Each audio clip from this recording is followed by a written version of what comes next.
Praise the Lord बच्चों, मैं प्रभु के नाम को धन्यवाद देती हूँ कि प्रभु ने अभी तक हमें संभाला और अभी तक के वीडियो लेसन सीखने के लिए, ध्यान करने के लिए और उसे समझने के लिए यहोवा परमेश्वर हमारी सहायता कर रहे हैं। इसीलिए मैं यहोवा परमेश्वर के नाम को धन्यवाद देती हूँ।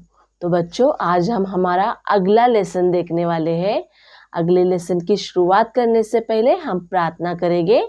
आप अपनी जगह पर आंखें बंद कर घुटने लेकर बैठिए। मैं प्रार्थना करती हूँ। प्यारे मसीहा, तेरे नाम को धन्यवाद देती हूँ प्रभु, अभी तक के तेरी सहायता के लिए, तेरी कृपा के लिए। तेरा नाम धन्यवाद हो प्रभु। तू प्रभु हमें अभी भी एक एक पॉइंट के जरिए बातें कर प्रभु। खास करके बच्चों को तेरे हाथों में सौंपती हूँ प्रभु। प्रभु तू सहायता कर, एक एक बात सुनकर उसका अनुकरण अपने जीवन में करने के लिए तू कृपा उंडेल प्रभु। प्रभु एक एक मन भटकाने वाली शक्ति तू नष्ट कर। मुझे भी प्रभु तेरे हाथों में सौंपती हूँ प्रभु। प्रभु एक एक बात तेरी इच्छा के अनुसार होने के लिए तू सहायता कर, कृपा कर। यीशु तेरे नाम से मांगती हूँ, आमीन। हमारे 11वें पाठ का नाम है नाबोत की दाख की बारी। Lesson number 11, Naboth vineyard. इसका पठन भाग है पहले राजाओं अध्याय 21, अध्याय 22 का 35 से लेकर 38 वचन, दूसरे राजाओं अध्याय 9 का 29 से लेकर 37 तक वचन। Reading portion First Kings chapter 21 from chapter 22 verse 35 to 38 and Second Kings chapter 9 from 29 to 37 verse। इस पाठ पर आधारित याद करने के लिए वचन भजन संहिता अध्याय 50 का 22। हे परमेश्वर को भूलने वालों, यह बात भली भांति समझ लो, कहीं ऐसा न हो कि मैं तुम्हें फाड़ डालूं और कोई छुड़ाने वाला न हो। Psalm chapter 50 verse 22। Consider this you who forget God, और I will tear you to pieces with no one to rescue you. बच्चों, हमने हमारे पिछले पार्ट में देखा कि इजरायली लोग अन्य जाति के लोगों के अनुसार अपने लिए यहोवा परमेश्वर के होते हुए राजा की मांग करने लगे। यहोवा परमेश्वर ने उनकी बात मानकर उनके मांग के अनुसार शाऊल राजा की नियुक्ति इजराइल का प्रथम पहला राजा कर की।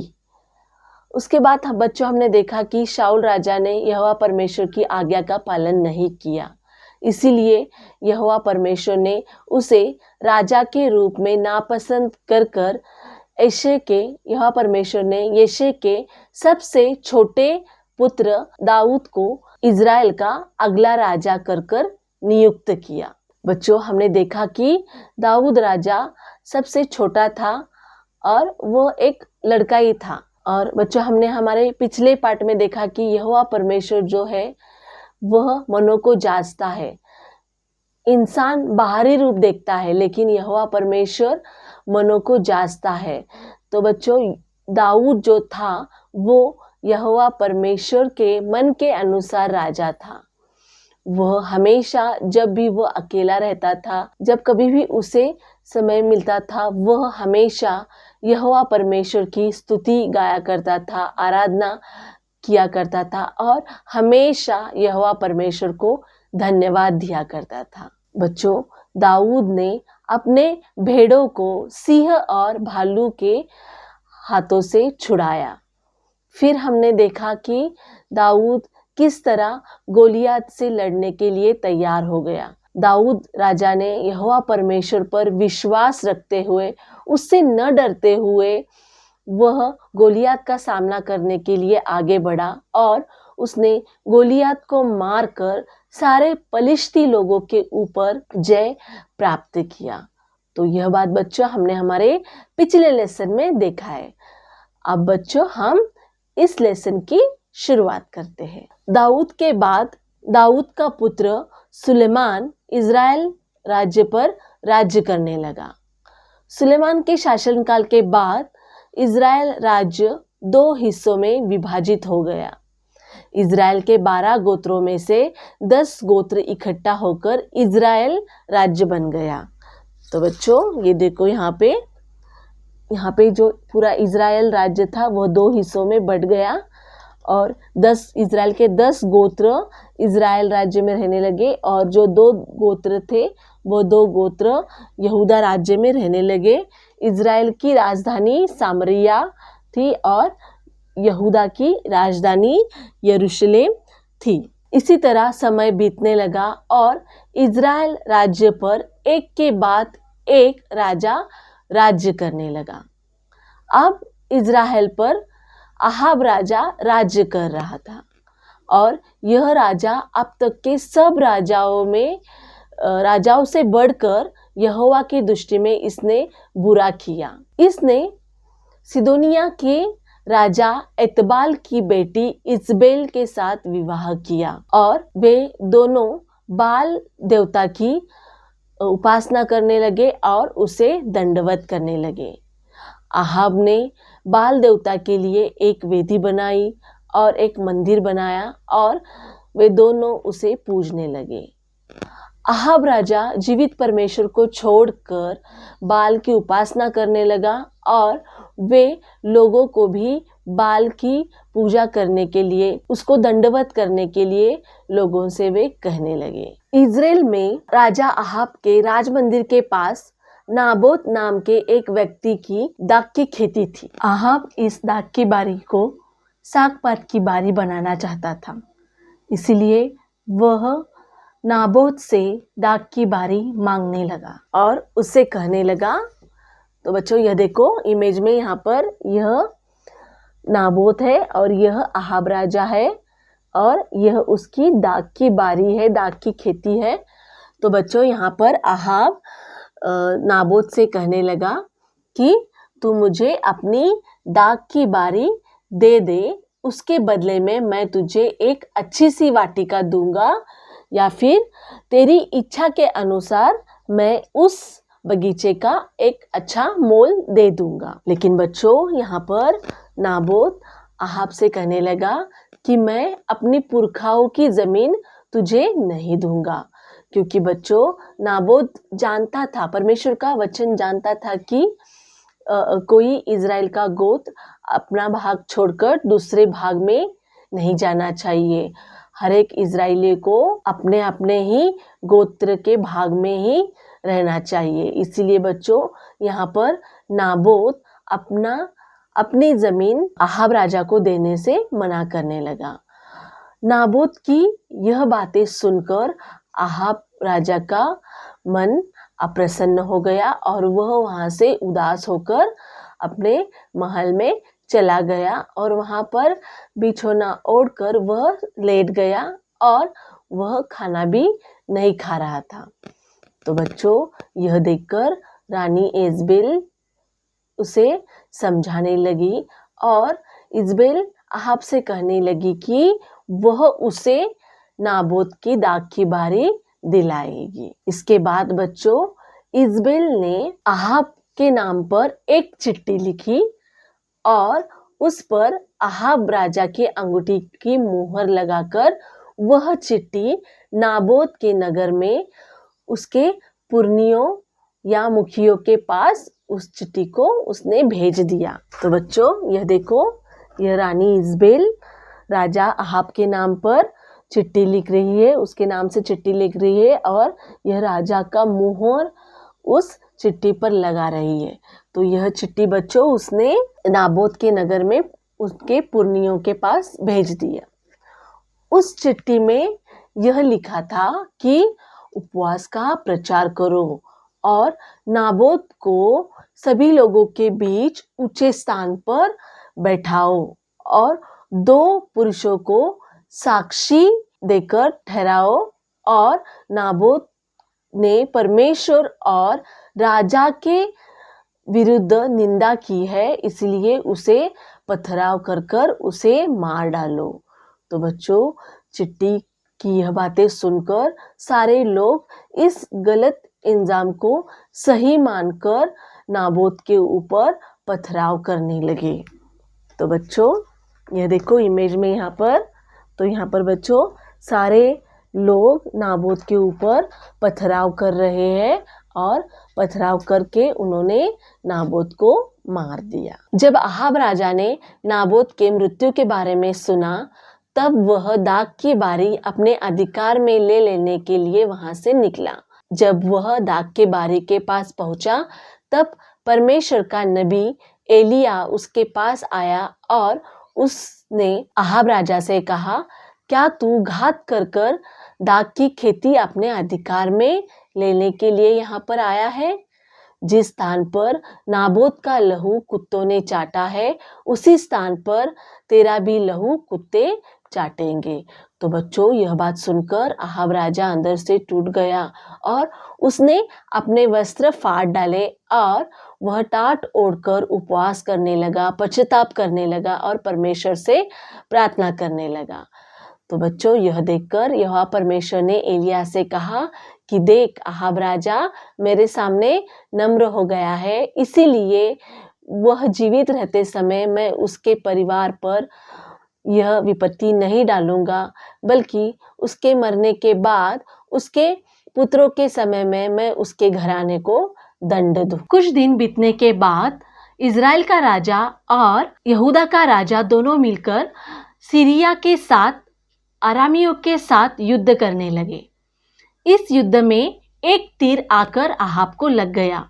तीर लगने के कारण वह घायल हो गया और युद्ध से बाजू में आकर वो रुक गया और उसका लहू बहते बहते उसके रथ के पास आ गया और रथ के पायदान को लग गया, मतलब बच्चों रथ के चाक को लग गया।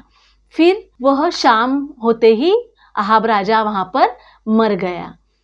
फिर जब उसके सैनिकों ने वह रथ शमरोन में लेकर आए और एक पोखरे के पास, मतलब कुएं के पास जब वह रथ धोने लगे तब बच्चों वहां पर कुत्तों ने अहाब का लहू चाटा। तो बच्चों जिस तरह एलिया नबी के जरिए यहोवा परमेश्वर ने कहा था कि तेरा लहू कुत्ते चाटेंगे, तो यह बात बच्चों पूरी हुई। अहाब के मरने के बाद उसका पुत्र अहज्याह उसकी जगह राज्य करने लगा। कुछ दिन और बीतने के बाद येहू राजा इजरायली लोगों पर राज्य करने लगा। फिर एक दिन इजबेल जो अहाब की विधवा थी वह खिड़की में अपनी आंखों में सुरमा लगाकर और अपना सिर सवार कर रुकी थी। उसने येहू राजा को नीचे से जाते देखा और वह येहू राजा को पुकारने लगी। फिर येहू राजा ने ऊपर की ओर, मतलब खिड़की की ओर देखकर उधर के लोगों को कहा कि मेरे और कौन है। फिर येहू की आवाज सुनकर कुछ लोगों ने नीचे येहू के ओर देखा।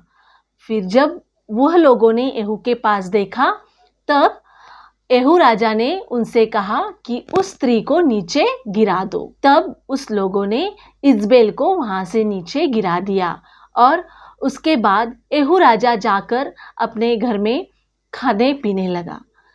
फिर कुछ समय के बाद उसने कुछ लोगों से कहा कि जाकर देखो कि वो शापित स्त्री का क्या हाल हुआ है और उसे मिट्टी दे दो। बच्चों जब वह लोग जाकर देखने लगे कि इजबेल की हालत क्या हुई है, तब उन्होंने देखा कि इजबेल की सिर्फ खोपड़ी, मतलब सिर्फ सर और सिर्फ हाथ और पैर, इसके अलावा उन्होंने वहां पर कुछ भी नहीं देखा। मतलब बच्चों सारा शरीर कुत्तों ने वहां पर खा लिया था। तो बच्चों देखो कितनी भयानक रीति से इजबेल की मृत्यु हो गई, क्योंकि वे इजबेल और अहाब दोनों भी बाल देवता की उपासना करते थे और लोगों को भी वह उपासना उनकी उपासना करने के लिए वे कहते थे। तो बच्चों जो लोग अन्य जाति और या मूर्ति पूजा करेगा या मूर्ति को पूजेगा तो उनका हाल इसी तरह भयानक होगा बच्चों। तो बच्चों अब हम इस पार्ट से क्या सीखते हैं यह बात देखेंगे। तो बच्चों हमने इस लेसन में देखा कि अहाब राजा कैसा था। वह यहोवा परमेश्वर को छोड़कर अपनी खुद की मनमर्जी करता था और यहोवा परमेश्वर को दुख देने वाला बात अपने जीवन में करता था। और वह अन्य देवताओं की पूजा करता था और पाप करता था। उसकी पत्नी इजबेल भी बच्चों वैसे ही थी। यहोवा परमेश्वर की यह आज्ञा है कि तू अपने लिए कोई मूर्ति न बनाना और न उसकी उपासना करना। लेकिन बच्चों, अहाब राजा यह आज्ञा भूलकर वह अन्य देवताओं को पूजने लगा और उनकी उपासना करने लगा। इसलिए उन दोनों का मृत्यु कितना भयंकर हुआ बच्चों, हमने देखा। जो लोग यहोवा परमेश्वर की बातें नहीं मानते हैं और यहोवा परमेश्वर को दुखी करते हैं, उनकी मौत बहुत भयंकर है बच्चों। हमने हमारे पिछले पार्ट में भी देखा है कि अगर हम यहोवा परमेश्वर की बातें नहीं मानते, अगर उसकी इच्छा पर हम नहीं चलते, वह नरक में डाल देगा। तो बच्चों, हमें हमेशा हमारे जीवन में यहोवा परमेश्वर को प्रसन्न करने वाली बात ही करना चाहिए और उसकी आज्ञा पालन हमें हमारे जीवन में हमेशा करना चाहिए। वही बच्चों, हम दूसरी ओर देखते हैं, नाबोत के विषय में देखते हैं। तो बच्चों, नाबोत किस तरह अपने जीवन में अपने मृत्यु तक वफादार रहा। उसने यहोवा परमेश्वर की आज्ञाओं का पालन किया। जो यहोवा परमेश्वर की आज्ञा थी कि इजरायली लोग एक गोत्र के भाग को छोड़कर दूसरे भाग में नहीं जाएंगे, वह बात उसने अपने जीवन में मानी बच्चों। तो इसी तरह बच्चों, हमें भी हमारे जीवन में यहोवा परमेश्वर की आज्ञा माननी चाहिए। कठिन परिस्थितियों में भी, मतलब बच्चों, सारे लोग नाबोत को मारने लगे, पथराव करने लगे, फिर भी उसने अपनी प्राणों की परवाह न करते हुए वह यहोवा परमेश्वर की आज्ञा का पालन करता रहा। तो बच्चों, हमें भी हमारे जीवन में हर एक कठिन परिस्थितियों में हमें यहोवा परमेश्वर की आज्ञा पालन करना चाहिए। अगर हमें हमारे प्राणों की आहुति भी देनी पड़ी तो भी हमें पीछे नहीं हटना चाहिए। हमें हमेशा यहोवा परमेश्वर की आज्ञा का पालन जिस तरह नाबोत ने किया उसी तरह करना चाहिए। और बच्चों, हमने देखा कि अहाब राजा नाबोत के सामने किस तरह लालच लेकर आया। अहाब राजा नाबोत को कहने लगा कि इस जमीन के बदले मैं तुझे एक अच्छी वाटिका दूंगा या फिर तेरी इच्छा के अनुसार तुझे मैं इसका मोल दे दूंगा। फिर भी बच्चों, नाबोत अपने फैसले में यहोवा परमेश्वर की आज्ञा पालन में स्थिर रहा। अपनी इच्छा, अपनी लालसाओं को छोड़कर वह यहोवा परमेश्वर की इच्छा ही पूरी कर रहा था। तो बच्चों, हमें भी हमारे जीवन में रहते समय शैतान एक एक लालच सामने लेकर आएगा। बच्चों, शैतान की नजर हमेशा परमेश्वर के लोगों पर बनी रहती है। वह हमेशा एक एक बात के जरिए हमारे सामने लालच लेकर आता है। तो हमें इस परीक्षा में बच्चों स्थिर रहना चाहिए। जैसे बच्चों, अगर आप अपने फ्रेंड के साथ खेल रहे हो और अगर आपको उसका कोई खिलौना या फिर कोई बात कोई उसके पास की चीज आपको अच्छी लगती है, तो आपको वो चाहिए, ऐसे जिद नहीं करना चाहिए। उनकी वस्तु का आपको लालच नहीं करना चाहिए, क्योंकि बच्चों, यहोवा परमेश्वर कहता है कि तू किसी और की चीज का लालच नहीं करना। हमारे पास जो है बच्चों, हम उसमें ही संतुष्ट रहना चाहिए। अगर हम बच्चों ऐसा रहते हैं तो यहोवा परमेश्वर हम पर खुश होंगे और हमें वह आशीष देंगे। और बच्चों, हम यहोवा परमेश्वर की वहां पर आज्ञा का पालन करते हैं। तो बच्चों, हमारा ये लेसन यहीं पे समाप्त होता है। तो बच्चों, हर बार के तरह आपको इस लेसन पर भी कुछ सवाल जवाब लिखना है। सवाल के लिए आप डिस्क्रिप्शन बॉक्स में दिए गए हुए लिंक पर क्लिक कर आप वर्कशीट डाउनलोड कीजिए और सवाल और जवाब, उसके जवाब आप अपने नोटबुक में नोट कर लीजिए। तो इस लेसन पर आपको एक एक्टिविटी करना है। तो बच्चों, आपको इस तरह एक बुक के शेप में एक कलर पेपर कटिंग करना है और बच्चों, इसके अंदर आपको एक परमेश्वर का वचन लिखना है। नीति वचन 4 का 13 यह वचन आपको इस पुस्तक शेप कार्ड में लिखना है। शिक्षा को पकड़े रहो, उसे छोड़ न दे। तो बच्चों, यह वचन आपको इस कार्ड में लिखना है और इस तरह आपको आपके नोटबुक में उसे चिपकाना है। तो बच्चों यह एक्टिविटी आपको इस लेसन पर करना है। अब मैं प्रार्थना करती हूँ बच्चों, आप अपनी जगह पर आंखें बंद कर कर घुटने लेकर बैठ। सर्वशक्तिमान परमेश्वर तेरा धन्यवाद हो प्रभु, तूने मुझे और बच्चों को इस पाठ के जरिए बातें किया प्रभु। तेरा धन्यवाद हो प्रभु। प्रभु महान, जिस तरह प्रभु आहाब और इजबेल प्रभु जीवित परमेश्वर को छोड़कर प्रभु हालेलुया प्रभु मूर्ति पूजा कर रहे थे प्रभु, बाल देवता की उपासना कर रहे थे प्रभु उस तरह प्रभु हम ना करें प्रभु महान। प्रभु जिस तरह तेरा दास प्रभु नाबोत प्रभु हालेलुया प्रभु तेरे एक एक वचनों में स्थिर था प्रभु, और प्रभु तेरी आज्ञा पालन प्रभु वह अपने मरते दम तक जिस तरह उसने किया प्रभु, उसी तरह प्रभु मुझे और बच्चों को भी तेरे हाथों में सौंपती हूँ प्रभु। तू हमारे तरफ से भी प्रभु हालेलुया प्रभु उसी तरह प्रभु हालेलुया तू आज्ञा पालन कर कर ले प्रभु महान। और प्रभु तेरे वचन की ओर से स्थिर ठहरने के लिए प्रभु तू सहायता कर प्रभु, एक एक बात प्रभु अच्छे से समझने के लिए और इसी वचन में रहने के लिए और मनन करने के लिए तू बच्चों को सहायता कर प्रभु हालेलुया। एक एक लालच सामने आते समय प्रभु स्थिर रहने के लिए तू बच्चों को सहायता कर प्रभु शैतान प्रभु हालेलुया प्रभु तेरे लोगों को प्रभु तेरे मार्ग से भटकाने के लिए जब आता है प्रभु, तो उसका डटकर सामना करने के लिए तू बच्चों को सहायता कर, कृपा कर। तुझे भाई ऐसा बात अपने जीवन में करने के लिए तू सहायता कर। यीशु तेरे नाम से मांगती हूँ, आमीन।